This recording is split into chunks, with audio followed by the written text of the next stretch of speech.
Hi. Lal junior സംവിധാനം ചെയ്ത് സുവിനസ് സോമശേഖരൻ കഥ എഴുതിയ പുതിയ ടൊവിനോ ചിത്രമാണ് നടികർ. ടൊവിനോ തോമസ്, ബാലു വർഗീസ്, സുരേഷ് കൃഷ്ണ, സൗബിൻ ഷാഹിർ, ഭാവന തുടങ്ങി പ്രമുഖരായ ഒട്ടനവധി പേർ പ്രധാന വേഷങ്ങളിലെത്തുന്ന സിനിമയാണ്. ഒരു സൂപ്പർ സ്റ്റാർ അയാൾ സിനിമയിലേക്ക് എത്തി 3-4 സിനിമകൾ വിജയിക്കുന്നു.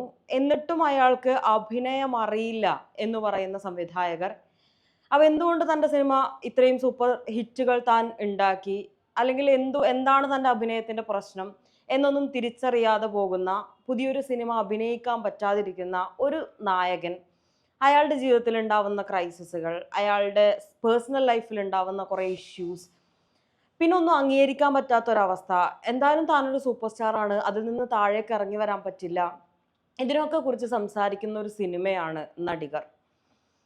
സിനിമയിലേക്ക് കൂടുതൽ കടന്നു ചെല്ലുമ്പം സിനിമയുടെ കഥ എന്ന് പറയുന്നത് പുതുമയുള്ളൊരു കഥയൊന്നുമല്ല.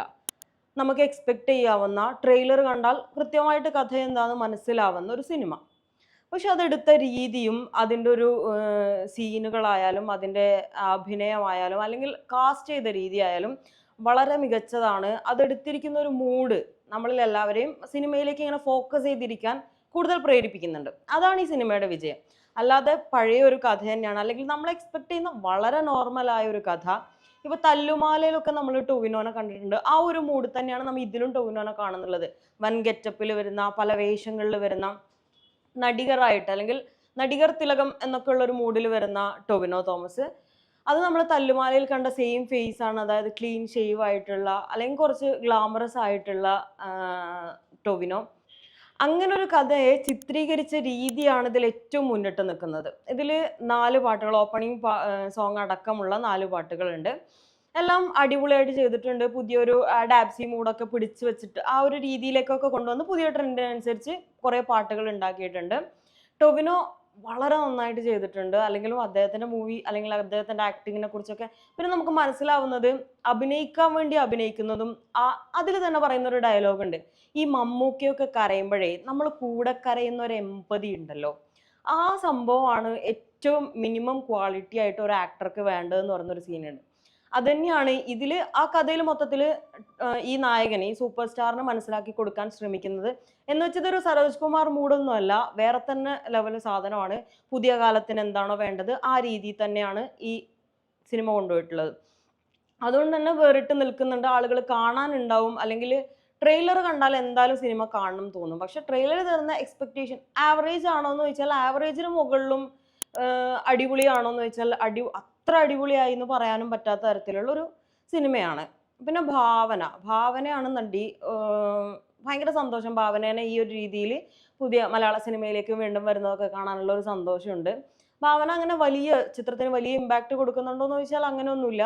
സൗബിൻ ഷാഹിർ പ്രധാന കഥാപാത്രം എത്തുന്നു. വളരെ നല്ല ക്യാരക്ടറാണ്, വളരെ നന്നായിട്ട് ചെയ്തിട്ടുണ്ട്. അത് സൗബിൻ കോമഡി പറയുമ്പോൾ അതിന് പ്രത്യേകമായിട്ടൊരു ഹ്യൂമർ സെൻസ് നമ്മളിലേക്ക് ഫീൽ ചെയ്യിപ്പിക്കുന്നുണ്ട്.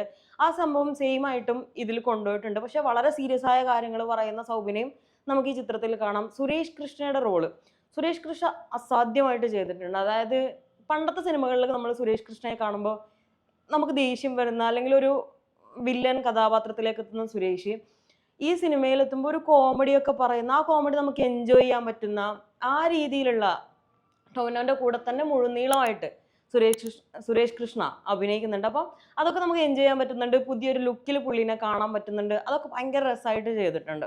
ബാലു ചെയ്തിട്ടുള്ള ക്യാരക്ടർ പോലെ തന്നെയാണ് ഉള്ളത്. പിന്നെ ഗണപതി വരുന്നുണ്ട്. വളരെ ചെറിയ സീനിലെ ഗണപതി ഉള്ളൂ. ഗണപതി ഒരു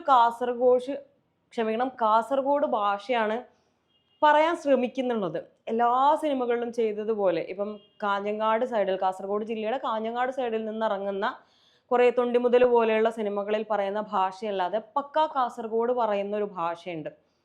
അത് വളരെ വൃത്തികേടായിട്ട് ചെയ്യാൻ പറ്റിയിട്ടുണ്ടോ, എത്രമാത്രം വൃത്തികേടായിട്ട് ചെയ്യാൻ പറ്റുന്നുണ്ടോ അത്രമാത്രം വൃത്തികേടായിട്ട് ആ ഡയലോഗ് ഡെലിവറി ഉണ്ട്. കാരണം ഞാനൊരു കാസർഗോഡുകാരിയാണ്. ചെല്ലുറാ എന്നൊക്കെ നമ്മൾ പറഞ്ഞതിൽ ചൊല്ലിടാ എന്നൊക്കെ പറഞ്ഞ ആ ഒരു രീതിയിലേക്ക് ഭയങ്കര മോശമായിട്ട് മാറ്റിയിട്ടുണ്ട്. പക്ഷെ വളരെ കുറച്ച് ഡയലോഗേ ഉള്ളൂ, വളരെ കുറച്ച് സീനിലേ ഉള്ളൂ. അതുകൊണ്ട് നമുക്ക് ആ വൃത്തിയോട് അവിടെ ഫീൽ ആവുന്നില്ല. മൊത്തത്തിൽ ഒരു സിനിമയെക്കുറിച്ച് പറയുകയാണെങ്കിൽ കാണാവുന്ന എല്ലാവർക്കും, കുടുംബ പ്രേക്ഷകർക്കായാലും യൂത്തിനായാലും ഒക്കെ ഇഷ്ടപ്പെടുന്ന അല്ലെങ്കിൽ ഫൈറ്റ് ആയാലും ഫൈറ്റൊക്കെ ഒരു ഫൈറ്റ് വേണമെന്ന രീതിയിൽ ഫൈറ്റ് ഉണ്ടാക്കുകയോ അതൊരു കോമഡി രൂപത്തിലേക്ക് മാറുകയോ ഒക്കെ ചെയ്യുന്ന തരത്തിലുള്ള ഒരു ഫൈറ്റ് മാത്രമേ ഉള്ളൂ. പാട്ടുകളൊക്കെ അടിപൊളിയാണ്. അപ്പം അങ്ങനെ കാണാവുന്ന ടോവിനോന്റെ പല പല ഭാവങ്ങൾ കാണാവുന്ന, പിന്നെ ഈ നമ്മൾ അഭിനയിക്കാൻ വേണ്ടി അഭിനയിക്കുന്നതും മറ്റവും തമ്മിലുള്ള വ്യത്യാസം എന്താണെന്ന് നമുക്ക് കറക്റ്റ് മനസ്സിലാക്കി തരുന്ന, അവസാനം ഏറ്റവും അവസാനമാണ് ഈ മമ്മൂട്ടി കരയുമ്പോൾ നമ്മ കരയുന്നു എന്ന് പറയുന്ന ഒരു എമ്പതി സാധനം പറയുന്നത്. അതിനുശേഷം വരുന്നൊരു ടൊവിനോ ഉണ്ട്. ആ ടൊവിനോ കരയുമ്പം നമ്മൾ കൂടെ കരയുന്നുണ്ട്. ആദ്യത്തെ ടൊവിനോയിൽ നിന്ന് അവസാനത്തെ നായക നടനിലേക്ക് എത്തുമ്പം നമ്മൾ കൂടെ കരഞ്ഞു പോകുന്ന, അല്ലെങ്കിൽ നമുക്കൊരു വിഷമം വരുന്നൊരു നായക നടനിലേക്ക് എത്തുന്ന ഒരു ടൊവിനോ ഉണ്ട്. അതൊക്കെ കാണാൻ ഭംഗിയാണ്. പക്ഷേ സ്ക്രിപ്റ്റിൽ വലിയ പുതുമയില്ലാത്തതുകൊണ്ട് നോർമൽ വൺ ടൈം വാച്ചബിൾ ആയ ആവറേജിന് മുകളിൽ നിൽക്കുന്ന ഒരു സിനിമയാണ് നടികർ.